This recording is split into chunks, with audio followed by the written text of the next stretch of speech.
When cops arrived at the warehouse, they thought they knew just what they were looking for. And so when they stumbled upon a pile of boxes, they were thrilled to find their evidence.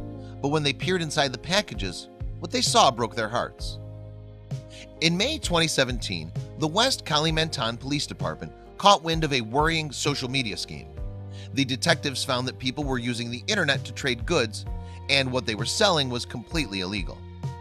A member of the public had first alerted law enforcement after noticing some unusual activity in a Facebook group called Sale and Purchase Animal Auction Pontianak.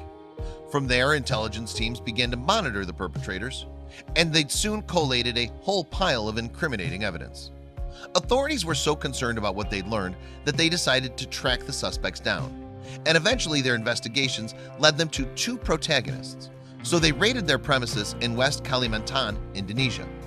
When police arrived at the warehouse facility, they got to work uncovering any evidence they could, and it wasn't long before they spotted what they were looking for.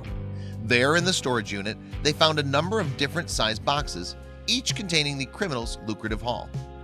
Someone had carefully packaged up the boxes in what police believed was preparation for delivery. Sadly, however, the seller had given no thought to the living cargo trapped within the packaging. Because when investigators looked inside the boxes, they found a range of living creatures. Among them were a variety of different birds and some land mammals. Moreover, many of the species were actually protected. At first, the men in question denied they were breaking any laws. However, after police probes, they finally confessed. Moreover, they went on to explain how they had come into possession of the wildlife. Among the creatures was a Bomian slow loris. The species is listed as vulnerable by the IUCN. And unfortunately, one of their biggest threats to this rare breed comes from illegal wildlife trade. In some parts of the world, the animals are used as traditional medicine and kept as exotic pets. Another box contained a small leopard cat, and although the species is not endangered, leopard cat populations are falling. Again, these beautiful animals are popular in the illegal wildlife trade because some want them as pets. They're anything but, however. They're wild cats and difficult to domesticate.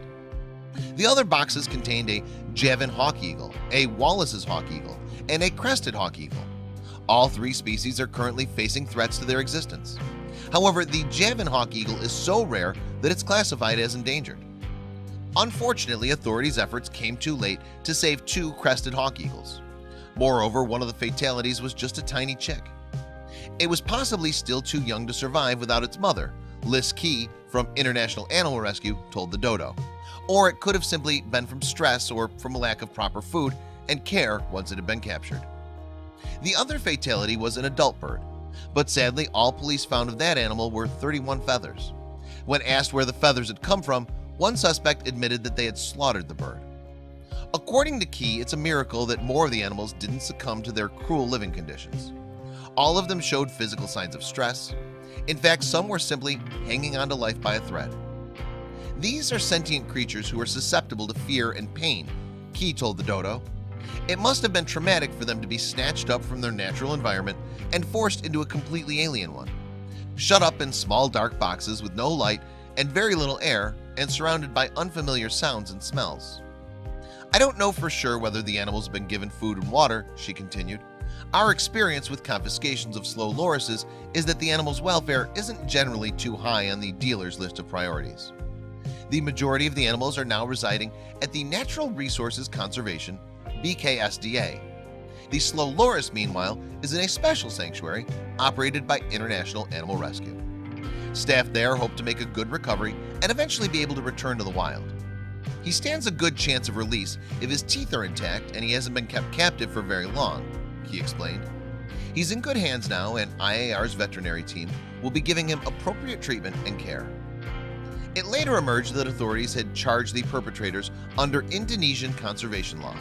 This means they could face up to 5 years in prison. Alternatively, they may have to pay a penalty of up to 100 million Indonesian rupee. That's $7,500. But while these men have met their demise, the problem of illegal wildlife trafficking still looms large. This operation and others like it, however, are undoubtedly helping to combat the problem. As Carmel Sanchez from International Rescue explained on the charity's website, we hope this law enforcement operation will send out a message to the entire community that any kind of crime against protected wildlife will be dealt with firmly.